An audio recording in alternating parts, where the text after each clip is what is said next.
warahmatullahi wabarakatuh. Selamat siang Bapak dan Ibu. Perkenalkan, nama saya Michelle Amadea Putri, mahasiswi jurusan Gizi Poltekkes Kemenkes Semarang.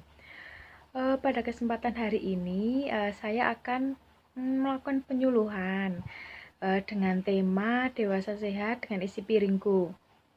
Nah, sebelumnya Bapak dan Ibu, apakah tahu apa definisi dewasa itu kayak apa, seperti apa? Ada yang tahu? Nah, kalau begitu ini saya jelaskan ya. Usia dewasa adalah usia ketika individu telah menyelesaikan pertumbuhannya dan siap menerima kedudukannya dalam masyarakat. Usia dewasa sendiri merupakan suatu periode dalam daur ulang kehidupan setiap individu, baik laki-laki maupun perempuan, di mana ditandai dengan pencapaian kematangan tubuh secara optimal. Nah, pada usia ini, usia dewasa ini tuh setiap individu rentan terkena masalah gangguan kesehatan, yang dimana sebelumnya bahkan tidak pernah mengalami masalah kesehatan seperti ini. Nah, masalah kesehatan apa aja atau penyakit apa aja sih yang bisa menyerang pada usia dewasa? Nah, di sini saya beri salah satu contohnya, yaitu bisa usia dewasa itu bisa terjangkit penyakit obesitas. Nah, seiring bertambahnya usia, prevalensi obesitas mengalami peningkatan. Obesitas sendiri merupakan suatu keadaan di mana terjadi timbulan lemak yang berlebihan atau abnormal pada jaringan adipose.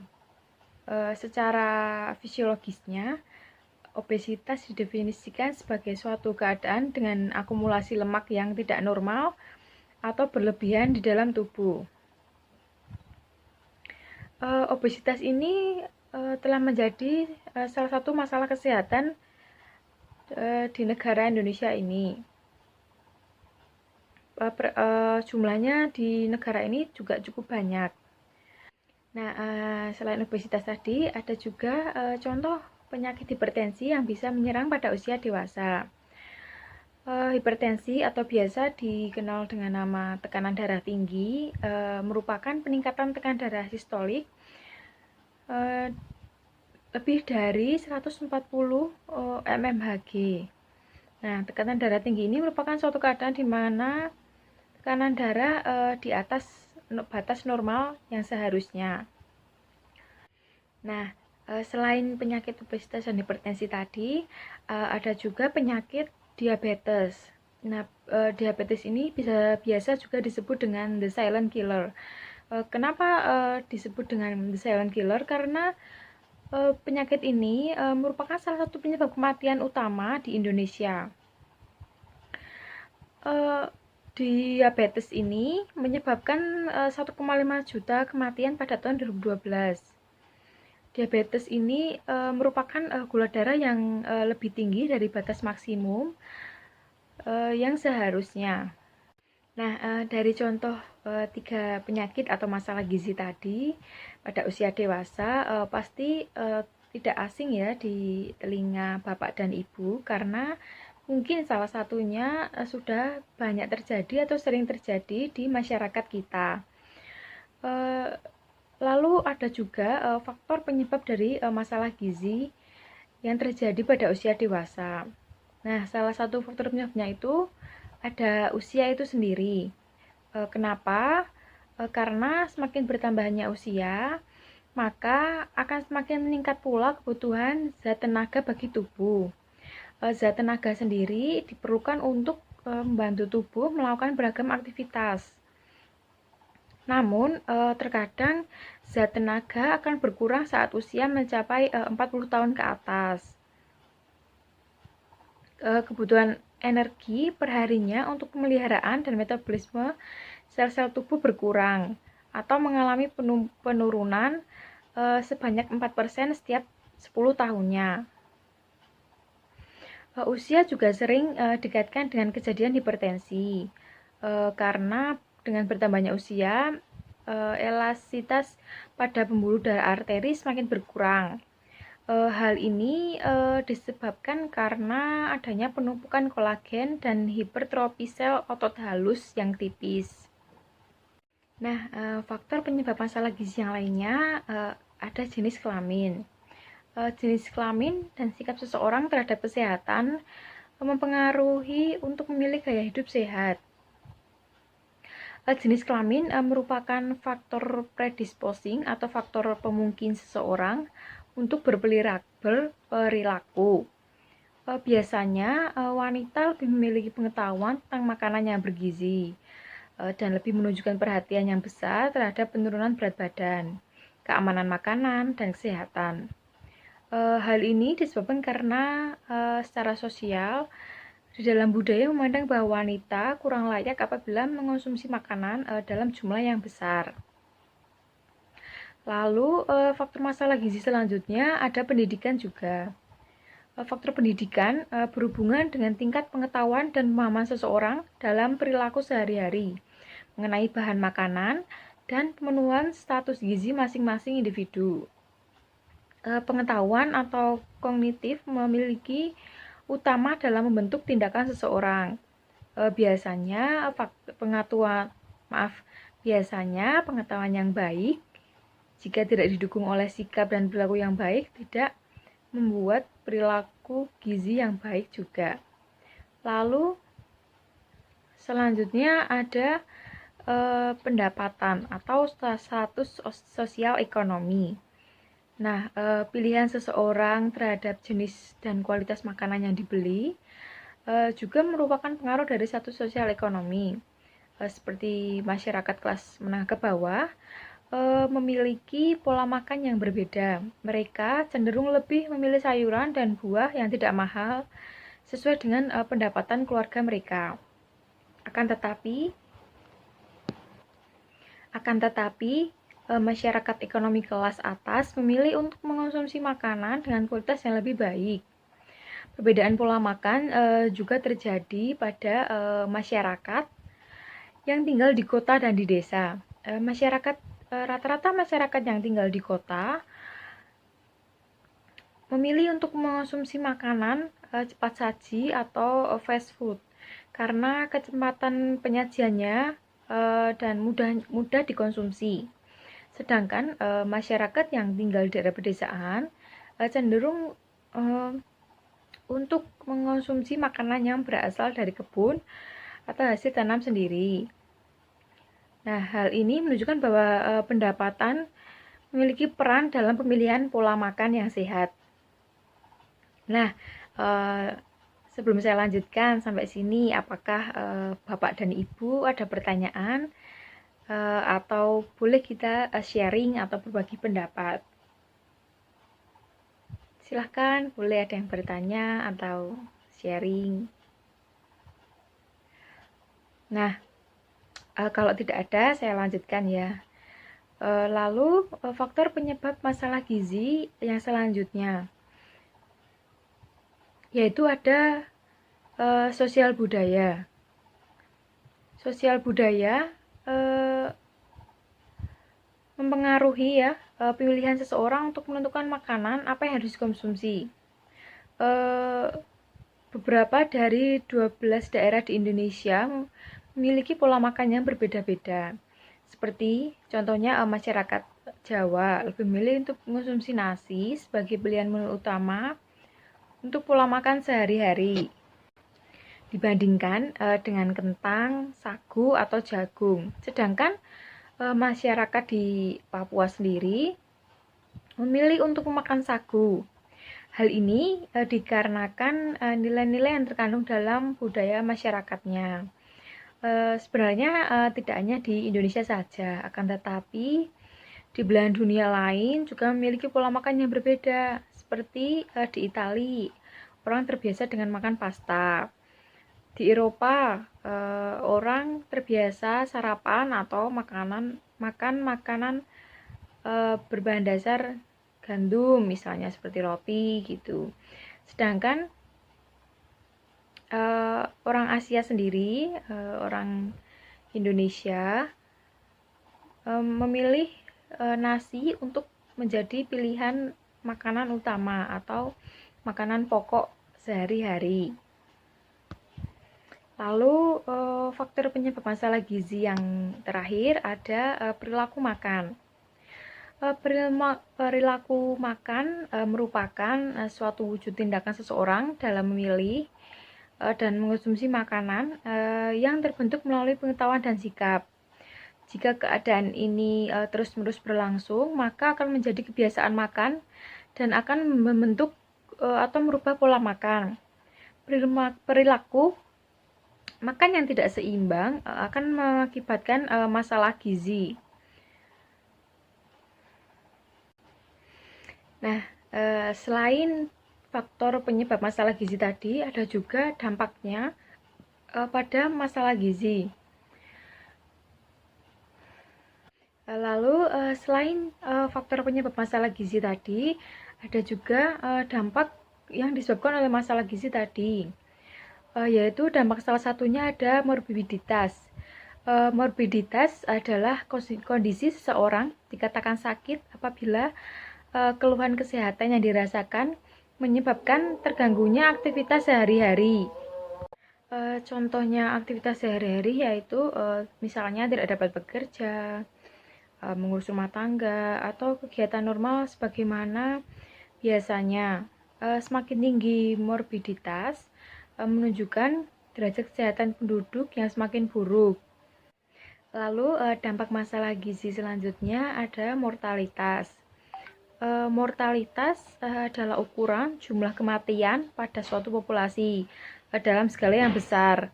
Mortalitas sendiri meningkatkan angka kematian pada suatu daerah atau suatu populasi. Nah, dari faktor penyebab masalah gizi dan dampak masalah gizi yang ada, bagaimana sih cara kita untuk mencegahnya? Apakah Bapak dan Ibu di sini ada yang tahu? Oke, saya jelaskan. Untuk mencegah masalah gizi pada usia dewasa, dapat dicegah dengan salah satunya dengan isi piringku, sesuai tema kita hari ini. Lalu, isi piringku itu apa sih? Isi piringku merupakan anjuran makan untuk tiap satu porsi makan yang direkomendasikan oleh Kemenkes Republik Indonesia. Nah, dalam satu porsi isi piringku sendiri sudah dibagi bagian-bagian porsinya. Contoh porsinya 1/3 piring makanan pokok, 1/6 piring lauk pauk, 1/6 piring buah, dan 1/3 piring sayur. Setelah mengetahui porsi isi piringku tadi, kita juga perlu mengetahui kebutuhan gizi sehari dalam usia dewasa. Kebutuhannya diantaranya 5 porsi makanan pokok, 3 porsi lauk hewani, 3 porsi lauk nabati, dan 3 porsi sayur dan buah. Sebelum saya lanjutkan, saya akan sedikit bertanya. Apakah Bapak dan Ibu tahu contoh atau manfaat dari makanan pokok, lauk pauk, sayuran, buah, atau yang lainnya? Apakah di sini Bapak dan Ibu ada yang tahu? Mestinya kita nggak asing ya dengan istilah-istilah tadi. Baik, kalau tidak ada yang tahu, saya lanjutkan. Yang pertama, makanan pokok. Manfaat makanan pokok sendiri sebagai sumber energi, meningkatkan kesehatan pencernaan, meningkatkan kesehatan jantung, dan mengelola diabetes, serta mengendalikan berat badan. Nah, contoh makanan pokok sendiri itu apa sih? Ada nasi, ada kentang, ada mie kering ataupun mie basah, bihun, roti. Nah, seperti itu contoh makanan pokok. Nah, saya juga bisa kasih sedikit contoh ukuran rumah tangga makanan pokok.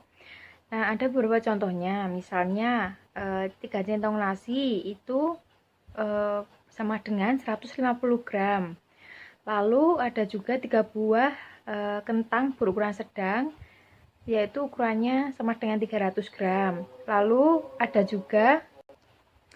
yang selanjutnya ada lauk pauk. Lauk pauk sendiri memiliki kandungan protein yang berguna sebagai zat pembangun dan pengatur tubuh. Lauk pauk dibagi menjadi dua, ada lauk hewani dan lauk nabati. Nah, contoh lauk hewani sendiri ada daging-dagingan, daging ayam, daging sapi, daging kambing, ikan, telur, dan sebagainya. Lalu lauk nabati sendiri ada kacang-kacangan dan olahannya seperti kedelai, tahu, tempe, dan sebagainya. Nah, saya juga akan memberi sedikit contoh ukuran rumah tangga untuk lauk hewani. 2 potong sedang ayam tanpa kulit itu setara dengan ukuran 80 gram. Lalu 2 potong sedang daging sapi setara dengan ukuran 70 gram. Lalu untuk lauk nabatinya ada 2 potong tempe sedang setara dengan 50 gram. Lalu ada 1 buah tahu biasanya ukurannya 100 gram. Lalu ada sayur-sayuran. Manfaat sayur sendiri yaitu sebagai sumber vitamin, memperlancar buang air besar, mencegah penyakit jantung dan kanker, mempertahankan berat badan seimbang, menjaga kesehatan mata, dan membuat kulit sehat. Lalu contoh sayur-sayuran itu kan banyak. Kita pasti sudah tidak asing dengan sayur-sayuran. Lalu selanjutnya ada buah-buahan. Nah, manfaat buah-buahan sendiri yaitu sebagai sumber vitamin, sumber air, sumber antioksidan, bisa juga sebagai obat dari luar tubuh dan mencegah penyakit tertentu. Nah, saya juga punya sedikit contoh ukuran rumah tangga untuk buah-buahan. Misalnya 2 potong sedang buah pepaya itu setara dengan 150 gram. Atau 2 buah jeruk manis ukuran sedang itu setara dengan 110 gram. Nah, di sini saya memberikan beberapa contoh menu makan sehari. Sudah sesuai dengan isi piringku tadi. Bisa kita lihat ada makanan pokok, ada lauk hewani, lauk nabati, dan ada juga sayur dan buah-buahan. Ini hanya beberapa contoh atau sedikit contoh menu makanan. Nah, Bapak dan Ibu yang ada di sini, sudahkah selama ini mengonsumsi makanan dalam sehari sesuai dengan isi piringku? Perlu diingat juga, selain pencegahan faktor penyebab masalah gizi dan dampak masalah gizi yang ada dengan isi piringku tadi, bisa juga melakukan pencegahan dengan dimulai dari hal-hal yang kecil.